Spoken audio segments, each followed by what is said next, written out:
The coffee stain spread across the linoleum floor like a dark prophecy. Lieutenant Jake Morrison stood over it, laughing so hard his shoulders shook. The woman he'd just bumped into, a black woman in what looked like civilian contractor clothes, was, on her knees, gathering her scattered papers. Around them, 5 other Navy SEALs watched the scene unfold like hungry wolves circling prey. This was Norfolk Naval Base on a Tuesday morning, and somewhere in that crowd of uniformed men, humanity had taken a coffee break. "Let me guess," Morrison said, loud enough for the entire hallway to hear. "You're here for the janitorial services orientation?" His friends erupted in laughter. "Or maybe you're looking for the kitchen. I hear they're hiring." The woman, 34 years old, with eyes that had seen things these men couldn't imagine, remained silent. She simply kept collecting her documents, her movements deliberate and controlled. Morrison crouched down beside her, his voice dripping with mock concern. "Seriously, though, what's your rank, Private Latte?" The hallway exploded with laughter. Men slapped walls. Someone doubled over. This was better than morning PT, better than target practice. This was entertainment. The woman finally stood, her papers clutched to her chest. Colonel Diana Washington, though not a single person in that hallway knew her true identity, looked Morrison directly in the eye. Her voice, when it came, was quiet as midnight snow. "I'm conducting a facility inspection. Routine procedure." Morrison's grin widened like a crack in ice. "An inspection? You?" He turned to his crew, spreading his arms theatrically. "Boys, we've got ourselves an inspector. I hope you all remembered to make your beds." More laughter. Morrison stepped closer, invading her space with the confidence of a man who'd never faced real consequences. "Let me give you some free advice, Inspector. This is SEAL territory. We don't take kindly to civilians wandering around with clipboards pretending to have authority, especially when they clearly don't understand military protocol." Diana said nothing. She simply memorized his name tag. Morrison Jake, Lieutenant. 6 years of service. The kind of arrogance that comes from too many easy victories and not enough accountability. She memorized the faces of his friends, too. Every single one. Their names, their ranks, their expressions as they participated in her humiliation. This wasn't anger she felt. It was something far more dangerous. It was patience. "Tell you what," Morrison continued, encouraged by her silence. "Why don't you run along and inspect the laundry facilities? I'm sure that's more your speed. Leave the real military work to the real military." He reached out and actually patted her shoulder like she was a confused child. "And maybe next time, try not to wander into areas where you don't belong. Wouldn't want any more accidents." His emphasis on the word accidents made his friends laugh even harder. Diana adjusted her papers and walked away without another word. Behind her, the laughter continued, echoing off the walls like artillery fire. What Morrison and his friends didn't know, what they couldn't possibly know, was that every word had been recorded. The small device pinned to Diana's collar, disguised as an ordinary ID badge holder, had captured everything. Crystal clear audio. Time-stamped. Admissible in military court. For the next 3 days, Morrison made Diana's life a carefully orchestrated hell. He spread the Private Latte joke across the entire base like a virus. Every time Diana entered the cafeteria, Morrison would announce her presence. "Make way for our favorite inspector. Has anyone seen any violations today?" Besides her fashion sense, the cafeteria would erupt. Even some of the women laughed, terrified of becoming the next target. Diana documented everything, every insult, Every witness, every time Morrison deliberately bumped into her in hallways, every occasion he spoke over her when she tried to order food, every moment he questioned her presence, her qualifications, her right to exist in a space he'd decided belonged only to people like him. She filled 3 notebooks with observations. Her encrypted laptop contained audio files, timestamps, witness statements collected from anonymous sources who contacted her after hours, their voices shaking with fear and suppressed rage. On Thursday afternoon, Morrison escalated. During a company-wide briefing, he called Diana to the front of the room. "Since we have an inspector present," he announced, his voice dripping with theatrical courtesy, "maybe she can explain proper radio protocol to us. You know, teach the teachers."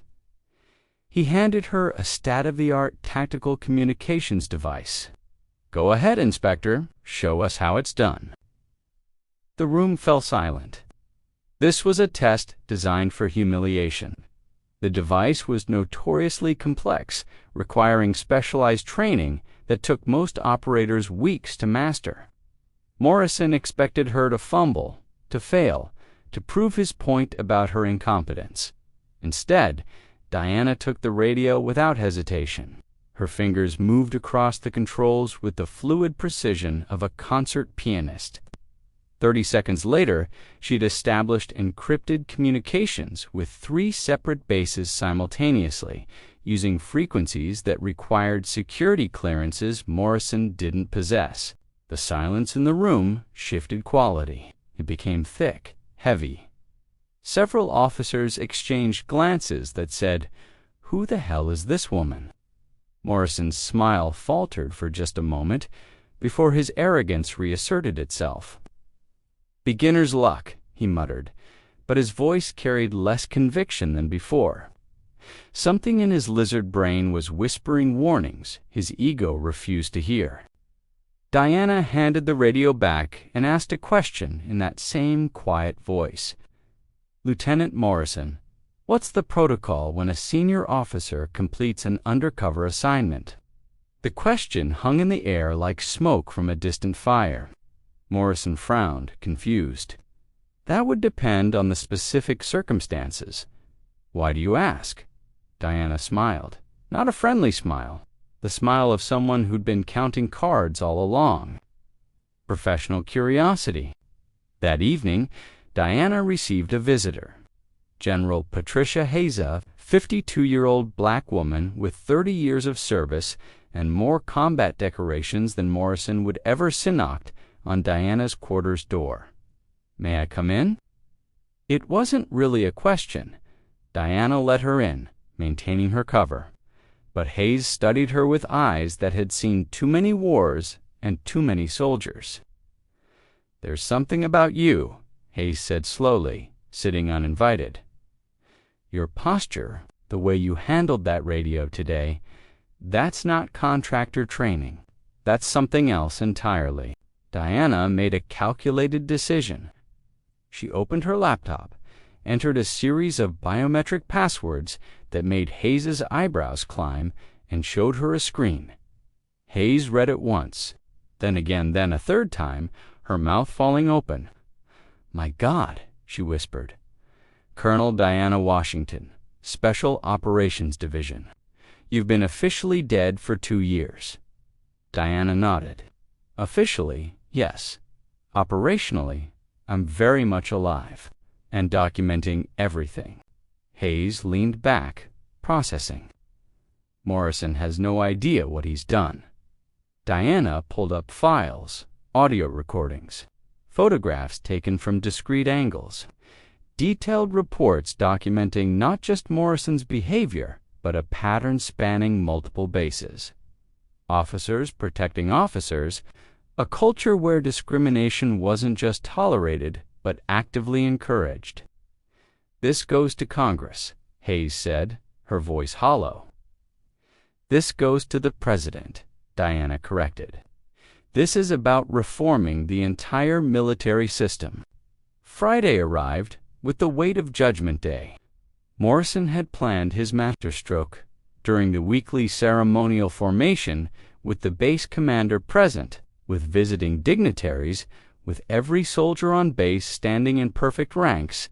He would call Diana out one final time, publicly request her credentials, humiliate her in front of the entire command structure, prove once and for all that she didn't belong. He'd told his friends about it. They thought it was brilliant. They were already laughing. The formation assembled at 0900 hours, 300 soldiers in perfect lines. The base commander at the podium. Morrison waited for his moment, practically vibrating with anticipation. Then something unexpected happened. A convoy of black SUVs pulled through the main gate. Morrison frowned. These weren't scheduled. The vehicles parked directly in front of the formation. Doors opened. 4 men stepped out, wearing dress uniforms that made Morrison's stomach drop.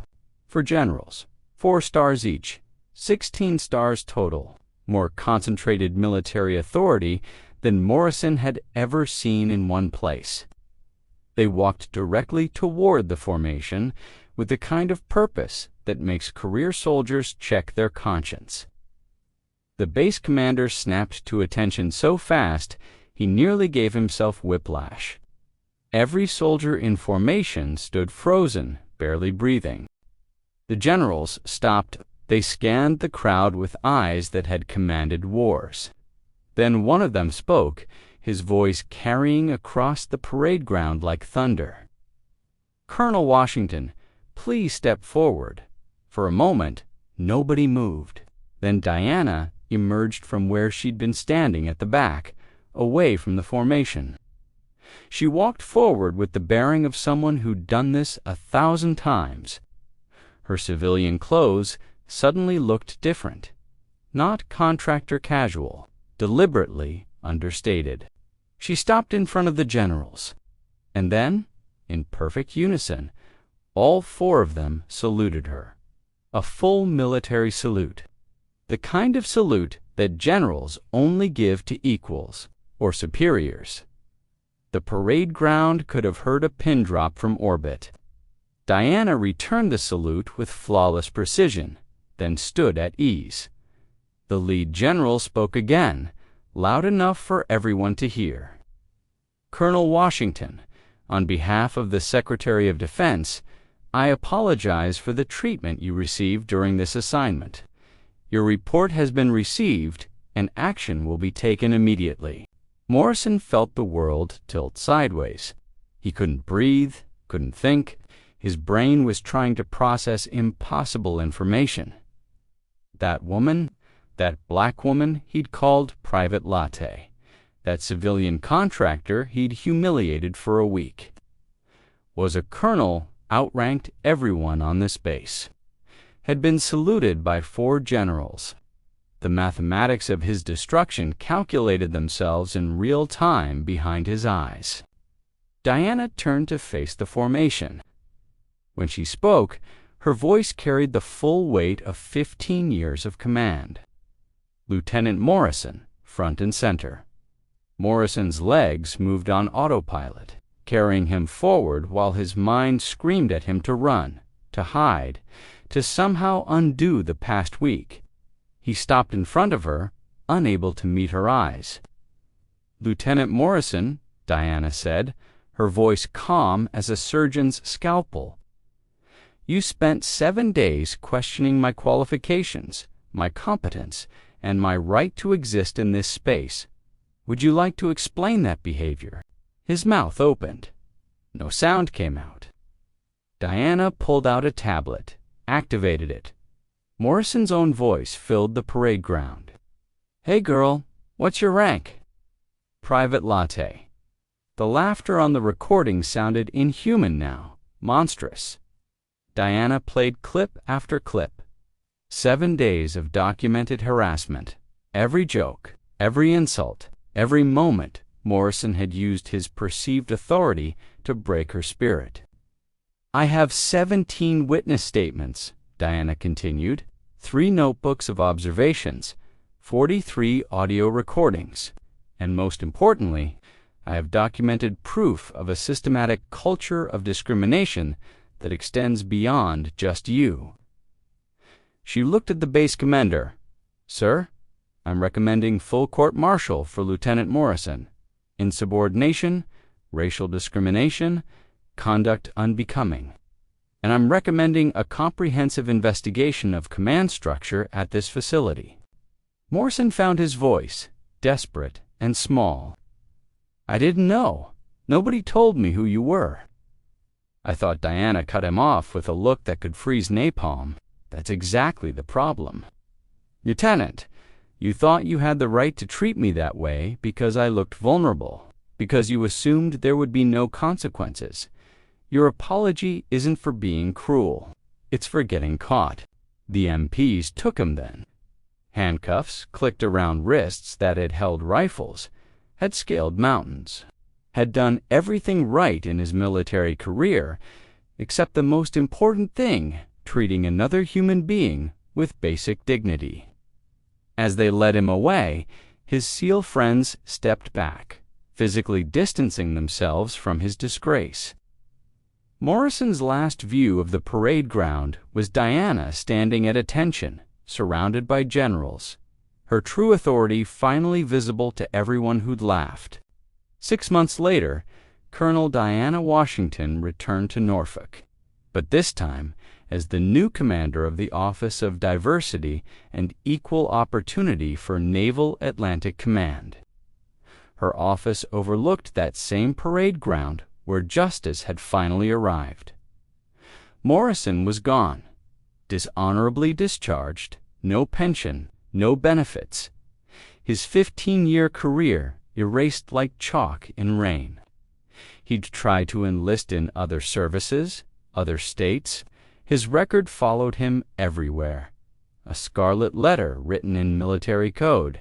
But Diana's work went deeper than one man's destruction. Her investigation had spread nationwide. 16 officers at 7 bases prosecuted, mandatory respect training implemented across all naval facilities. 3 senators had sponsored the Washington Act legislation, creating protected channels for reporting discrimination without retaliation.